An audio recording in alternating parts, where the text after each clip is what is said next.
It was supposed to be a quiet weekend getaway, the kind where you unplug from the world, nestled in a cabin in the middle of nowhere. My girlfriend, Sarah, found the Airbnb listing, a cozy cabin surrounded by lush forests, perfect for a peaceful retreat. Sounded ideal, especially after months of work stress. We arrived late in the afternoon.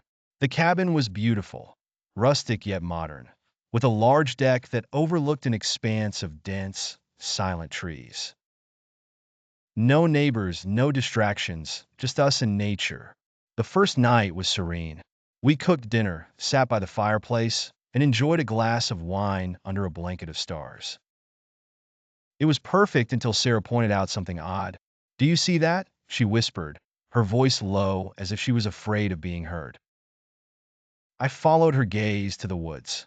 At first, I saw nothing but darkness and shifting shadows between the trees.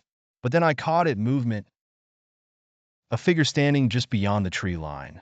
Too far to see clearly, but it was there, motionless, staring directly at us. "Probably a deer," I reassured her, though I didn't believe it myself. Sarah wasn't convinced either. The figure didn't move like an animal. It just stood there watching.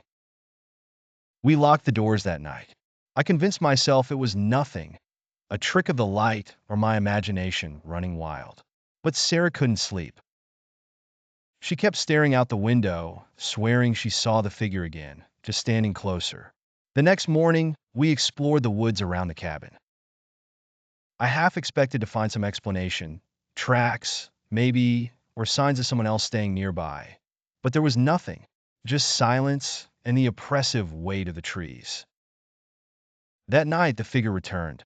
Only this time, it wasn't outside the tree line. It was standing at the edge of the deck, its face hidden in the shadows. I froze, barely able to breathe. Sarah was trembling next to me. "Is it real?" she whispered. I grabbed a flashlight and opened the door to the deck, trying to look braver than I felt.